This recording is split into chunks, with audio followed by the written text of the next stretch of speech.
Hepinize merhaba arkadaşlar, kanalıma hoş geldiniz. Bugün PKX'de PKX'nin sonu mu geliyor arkadaşlar? Dünya tamamen değişecek. Adminler nerede, ne yapıyorlar? Ve evler ne olacak? Oyuncular ne olacak? Oyun neden sürekli atıyor? Neden fırtına kopuyor? Ve deniz seviyesi neden sürekli yükseliyor?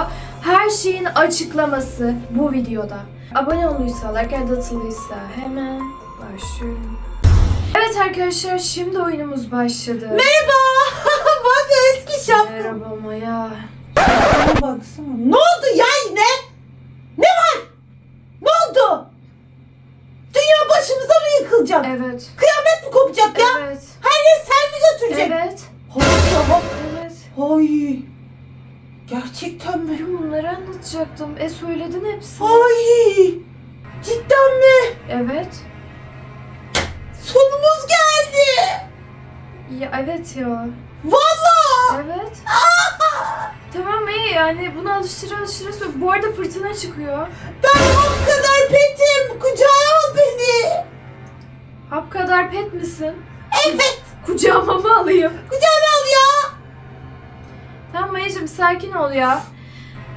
Arkadaşlar, şimdi ben açıklamaya başlıyorum. Bu videoda sonuna kadar izlerseniz öğreneceğiniz bir sürü şey olacak.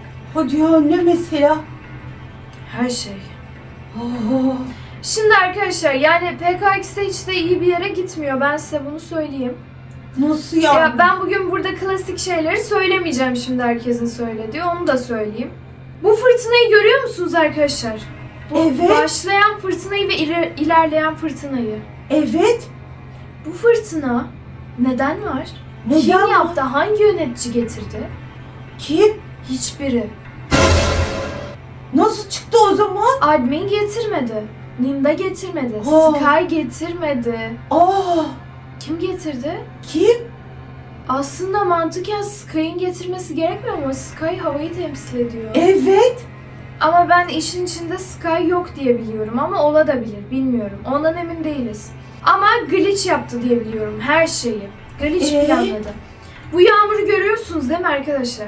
Evet. Ve buradaki yöneticilerin hiçbiri gerçek değil ya. Doğru. Daha önceki videolarda söylemiştik arkadaşlar. Adminler neden yok? Neredeler? Doğru.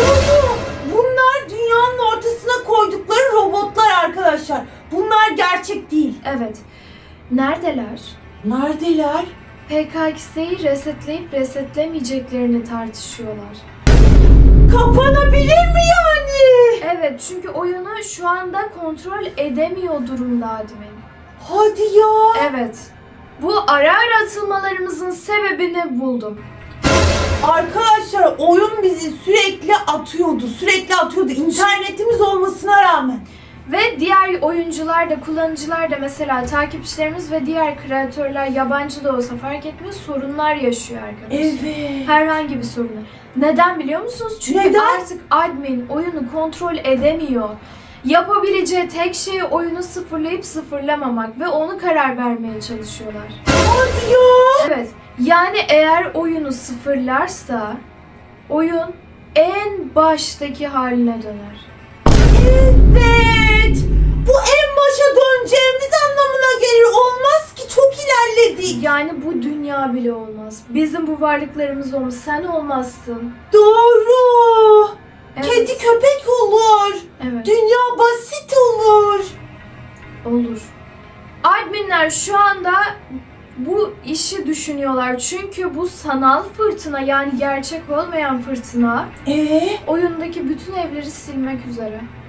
Hadi ya, bunu kim yaptı peki? Glitch mi Kontrol yaptı? Glitch'in elinde.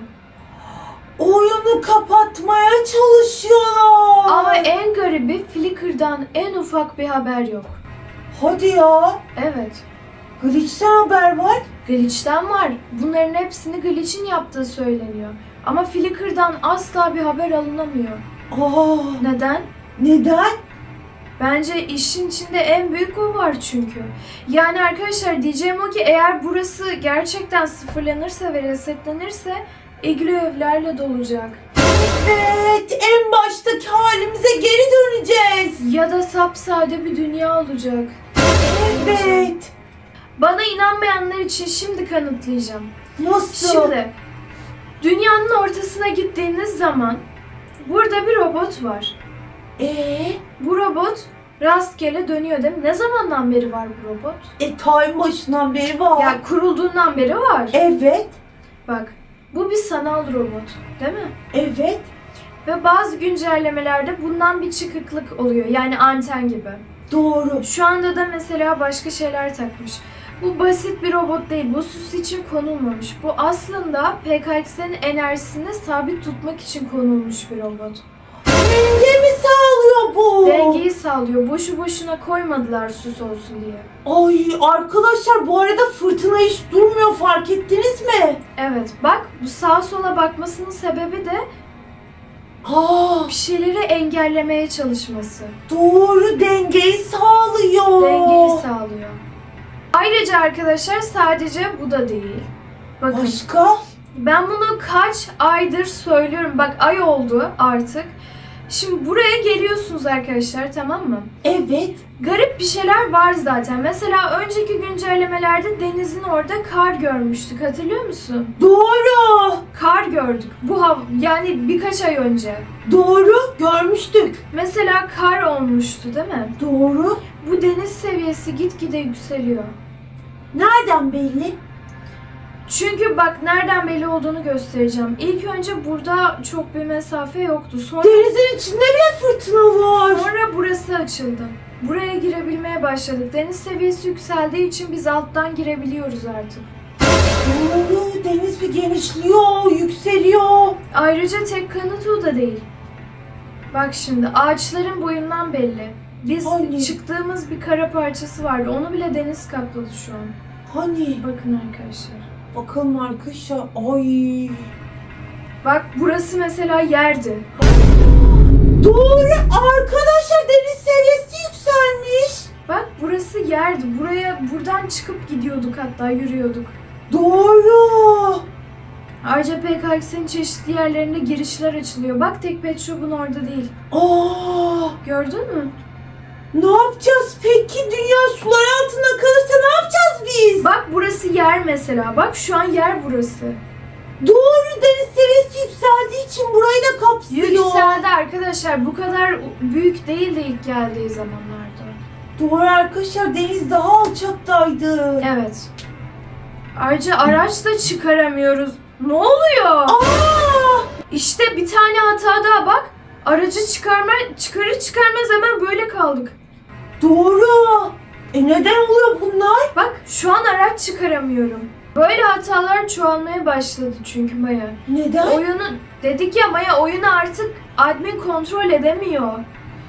O yüzden Bak gördün mü? o yüzden bug'ları düzeltemiyorlar arkadaşlar. Ve bak admin gerçekleri söyleyince oyuna giremiyoruz. Neden Doğru. gizem çektiğimizden beri ve gerçekleri söylediğimizden beri oyuna giremiyoruz? Oyundaki bazı şeyler masum değil çünkü. Bazen ses kayıt, bazen kamera var. Peki arkadaşlar, siz böyle hatalar yaşıyor musunuz? Herkes yaşıyor o zaman. Ayrıca yürüyemiyorum. Evet arkadaşlar, gerçekten çok garip şeyler oluyor PKX'de. Arkadaşlar bu fırtınayı adminler durdurmayı başaramazlarsa PKX'e çökebilir. Evet, öyle olacak zaten. O yüzden biz de bunun bir çözümünü falan bulmaya çalışacağız. Özgü. Maya ya. Allah Allah. Bu arkadaşlar havadaki fırtına durdu. Ama hareket edemiyorum. Arkadaşlar. Uzay var ya bu. Evet. Bu dünya, bir dakika, özel dünya şu. Bu aslında bir hava kontrol makinesi ve şu anda arıza olduğunun kanıtı, fırtına çıktığında böyle yükseğe gidip geldiğinizde falan, uzaya gidip geldiğinizde robotta bazı değişiklikler oluyor. Ayrıca şu anda dişleri neden böyle? Evet, dişleri var bunun. Şu an gözleri yanıp sönüyor arkadaşlar. Bu da bir terslik olduğunun kanıtı zaten. Tersliği fark edip kendi içine çekiyor enerjisini, yazık Evet, ya. elektriği çekiyor arkadaşlar yani. kötü anlamda. Arkadaşlar. Ayrıca arkadaşlar şu anda adminler yer altında gizli toplantı yapıyorlar. Oyunun kapatılıp kapatılmayacağı, yani resetlenip resetlenmeyeceği konusunda. Niye bu buglarla biri de ilgilenmiyor? Ve eve gittiğimiz zaman bu kulenin ardında da arkadaşlar şöyle bir şey var. Böyle halkalar daha fazla arttı. Bakın dünyada halkalar var oluşmuş, farkında mısınız? Evet, halka. Bunlar kuzey ışıkları gibi şeyler değil ya da süs olsun diye değil. Halkalar var bildiğiniz. Doğru, bu halkalar ne? Ve fırtınada da halkalar oluşuyor. Bu dünyanın artık daha fazla dayanamayacağı anlamına geliyor. Artık dünyanın sonunun yaklaştığını gösteriyor. Zorluyor mu dünya kendini? Zorluyor. Yazık ya. Kuraklık da var ama kuraklıktan ziyade daha fazla her şey yükselecek. Yani gerçek hayatta kıyamet belirtileri gibi, anladın mı? Su seviyeleri yükseliyor, sürekli fırtınalar çıkıyor, admin oyunu kontrol edemiyor. Bu rezil olmasın diye de kimseye de söylemiyor. Bunlar ne demek oluyor? Ayrıca bulutlar kötü kostümün işaretinden. Doğru. Neden bunlar? Arkadaşlar ne olacak peki? Artık dayanamayacak hale geldiler. Adminlerin son çaresi, son güncellemeye kadar oyunu kurtarıp kurtarmamak onların elinde. Son çareleri. Arkadaşlar yorumlara yazın. Sizce adminler oyunu kurtarabilecek mi? Yoksa bugün güncelleme, son güncellememiz olabilir mi? Yorumlara yazın. Yazın. Kışı görebilecek miyiz Özgü? Yeni yılı görebilecek miyiz Özgü? Bilmiyorum, hayır. Yılın en sevdiğim zamanı çöpe gidemez ya. Ne yapacağız ya? Umarım Flicker ele geçirir de bari eğleniriz biraz. Flicker ele geçirirse oyun kapanacak. Oyun öyle kapanmayacak. Flicker ele geçirirse oyunun kötü şeyler olacak oyunda. Yani Evet, şimdi sadece kötü şeyler. Şimdi admin oyunu kontrol edemediği için mi oluyor bu hatalar? Evet. Bak, admin oyunu kontrol etse sence böyle bir manzara mı görürüz? Doğru. Sürekli fırtına çıkmaz ki. Belirli zamanlarda çıkar. Ayrıca havada halkalar var, gökyüzü farklı renk, yer farklı renk, yani... Hay, havada hep kapalı. Eğer adminler bu fırtınayı durduramazsa... karakterinizi güvenli bir yere park etmeniz gerekiyor. O yüzden de sığınak hazırlayın. Çünkü oyun şu anda adminin elinde olmadığı için doğal olarak AVM ve yeni gelen ev de güvenli değil. Ne yapacağız? Yani en çok güvendiğiniz eve bir sığınak hazırlayın, küçük de olsa. Ayrıca gerçekten PKX'de de evler yok olacaksa dayanıklı bir eve ihtiyacınız var. Doğru. Peki en dayanıklı ev hangisi? Ben göstereyim. Bu Var arkadaşlar, mı? Bu. Bu ev demirden Oo. yapılmış. Üstünde de tuğla korumalar var bak. Doğru arkadaşlar. Bu evi alamayanlar ne yapacak? Yapamayacaklar Maya. Aa! Ya yaparlar arkadaşlar. Bence iglo ev de çok... Ayrıca iglo evin niye bu kadar çok sırrı var? Doğru. Demek ki en arkadaşlar. çok güvenebileceğiniz ev iglo ev. Bu evde iglo evime benziyor bak. Benziyor arkadaşlar. Bakın böyle girebilirsiniz. Ama Ayrıca- iglo evi basit görünümlü, dayanıklı bir ev arkadaşlar. Evet. Bu evi alamayanlar iglo evini alsa da olur. Ayrıca bunlar su geçirmez kapılar. Doğru. Hiçbir şey olmaz bu kapılarda, hiç. Bakın arkadaşlar, hani bunu geçireceğini düşünüyorsanız şuraya girin yani. Doğru. Bakın, buraya girerseniz ve bu odaya bir sığınak hazırlarsanız asla su geçirmez. Niye bir yıl önce gelen şey su geçirmez şekilde yapılmış sığınak? Biliyorlardı ama sakladılar herkesten. Hayır, o gelen dünya Glitch ve Flicker'ın yaptığı ayrı bir portaldı çünkü. Onlar bildiği için bu evi getirdiler, korumak için ama... Kim getirdi korumak Çok için? ilginç ya. O portaldan geçtiğimizde bu ev vardı. Yani Doğru, bu ev vardı. evet. Blokların olduğu dünyayı hatırlıyor musunuz arkadaşlar? Bu evlerden vardı her yerde. Ama eğer orası Glitch'in portalıydı. Evet. Bu da o zaman Glitch'in evi. Evet ama niye korumaya çalışsın ki kendi yaptığı bir tuzaktan? Bir dakika. Mor zırh hatırlasana. Bu evde tasarlanmadı mı? Hangi sır? Mor. Evet. Bu evi Glitch getirdiyse Evet.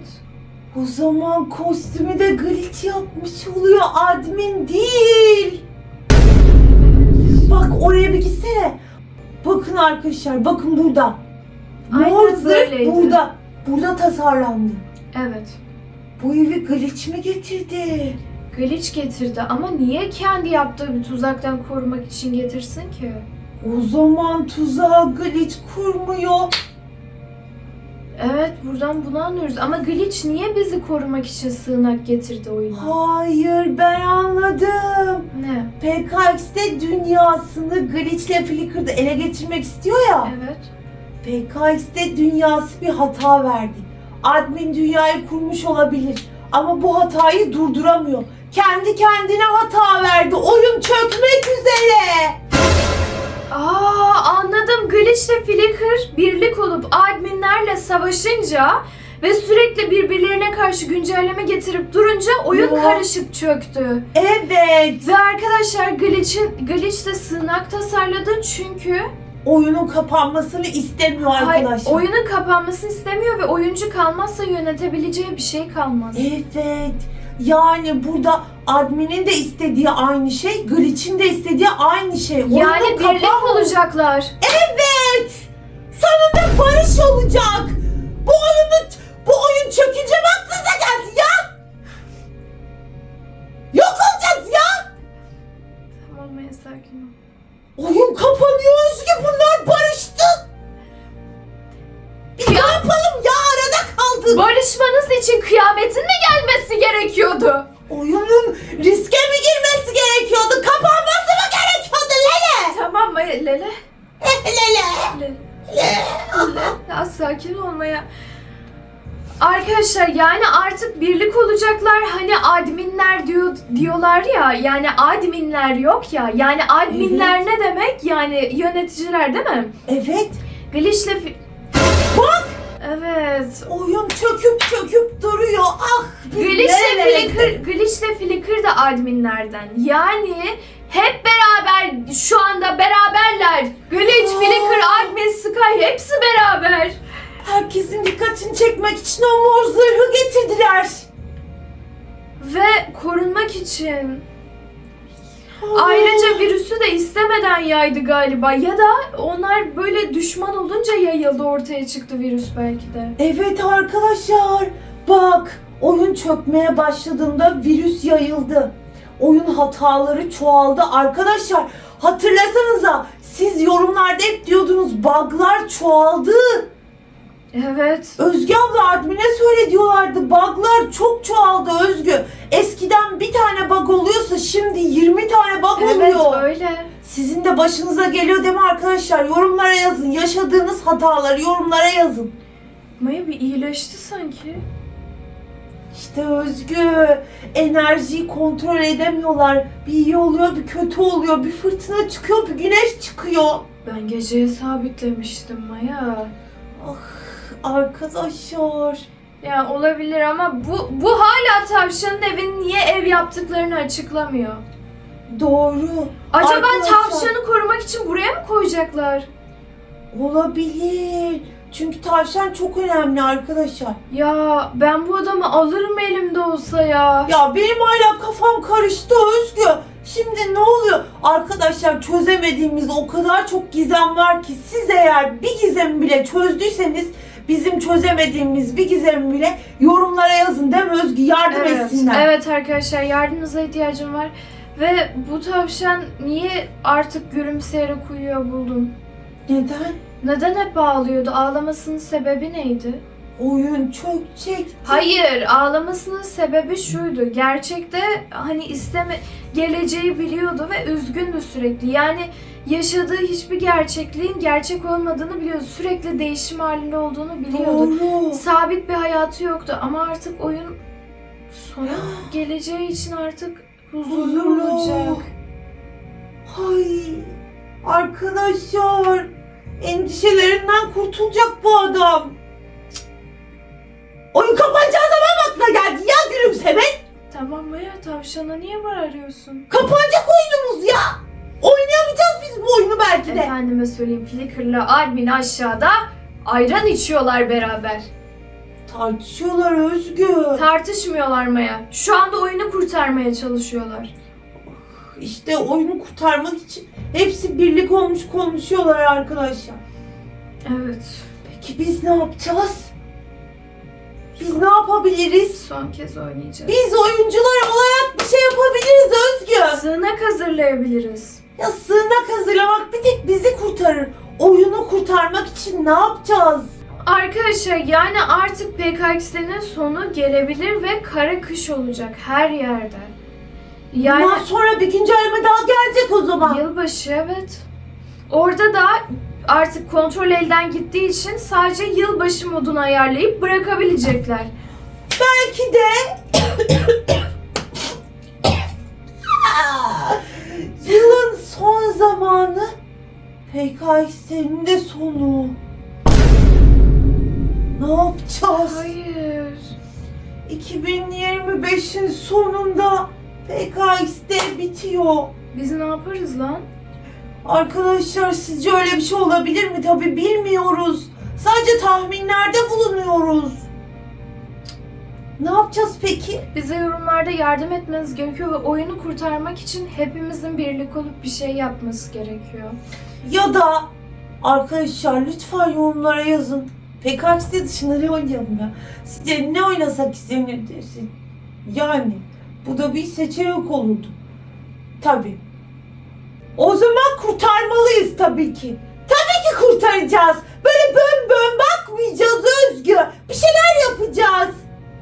Ne oynayalım sizce? PKX dışında Brawl Stars falan izleniyordu sanki. Ha? Diyeceğim ama demiyorum. Neden demiyorum ben böyle? Çünkü çok seviyorum ben bu Evet. oyunu. Arkadaşlar yani sizin desteğinize ihtiyacımız var. Kurtarmak için birlik olacağız. Siz bu videonun yorumlarına çözüm üreteceksiniz ve ben de her şeyi okuyacağım. Ayrıca bu tarz, Yapalım. Hep bütün çözümleri yapalım. bu tarz içeriklerin devamının gelmesini istiyorsanız beğendiğinizi anlamak için like sayısına bakıyoruz. Eğer güzel Evet. like gelmezse bir daha çekmiyoruz böyle şeyler. Evet arkadaşlar artık kebap eğlenmemize bakarız.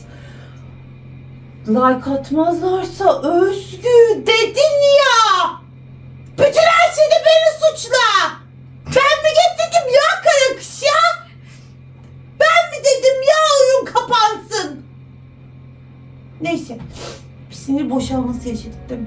O zaman arkadaşlar PKX'de oyununun bitmemesi için- Ayrıca sürekli az önce kapattım ama dev robotu yakalayın gibi bir şey geliyor. Bu dev robot arkadaşlar aslında sadece bir süs olmayabilir, bir enerji kaynağı. Kafasındaki anten havayı kontrol ediyor, elektrik alıyor. Arkasına bak. Pil var. var. Çünkü PKX'nin enerjisini kötü havalardan toplayıp üretiyor. Ay. Ve bu pili ilk kim yapmıştır? Bak, Glitch. Glitch yaptı. Glitch Evet. aslında PKX'e zarar vermek istemiyordu. Sadece yönetmek istiyor bu adam. Fırtınayı yok etmek istiyordu. Yani adminle çatışacağında kötü bir şey olacağının farkındaydı. Doğru. Yani o enerjiyi de oyuncuları yok etmemek için bir yerde toplamak zorundaydı. Bunu da dev robot da sağladı. Dev robotu herkes onarırsa belki PKX'i kurtarmamıza yardım edebilir. Evet arkadaşlar koş biz de onları Elektrik en çok nereye yüklenir? Dev robota çünkü. Toprağa. Bu dev robot toprağa yüklüyor elektriği. Doğru. Eğer dev robotu onarırsak şu anda bozuk arkadaşlar bu robot değil mi? Evet, Belki de o yüzden oyun çöküyor. evet. Hatırlasana bu robot ne zaman bozulmaya başladı? Oyun çökmeye başladı. Sorunlarımız çıkmaya Bug'lar başladı. arttı. Evet. Bug'lar arttı. Arkadaşlar onaralım. Çıkmıyor ki şu an arkadaşlar. O yazı çıktığı anda arkadaşlar dev robotu onarın. Herkes Kimse onarsın. çarpıya basmasın. Biz de bir daha çarpıya basmayacağız. Evet biz de hep çarpıya basıyorduk ya. Ya ben ne bileyim ya, saçma sapan bir şey sanıyordum ben. Ben de ya. Arkadaşlar o dev robotu onar yazısı çıkınca anında onarın lütfen. Hepimiz birlik olalım. Evet, kanalıma abone olmayı, yorum yazmayı, like atmayı unutmayın. Bize yardım Arkadaşlar edin. bu arada yorumlara yazın çözümlerinizi. Evet. Biz tek tek okuyup yapalım mı? PKX'i kurtarmak için. Evet, Ha? hepsini yapabiliriz arkadaşlar. Evet. Ama gizemli çözümler de olabilir bunlar. Evet arkadaşlar her ne kadar gizem yazarsanız biz de hepsini bir videoda toplayıp yapalım o Evet. çözümleri değil mi? Her şeyi yaparız ama önemli olan gizemli yazmanız. Unutmayın. Evet arkadaşlar. Ve nedenleriyle, gizemleriyle beraber yazın. Evet arkadaşlar neden yaptığımızı bilelim. Hoşçakalın. Ya Kapat. Öz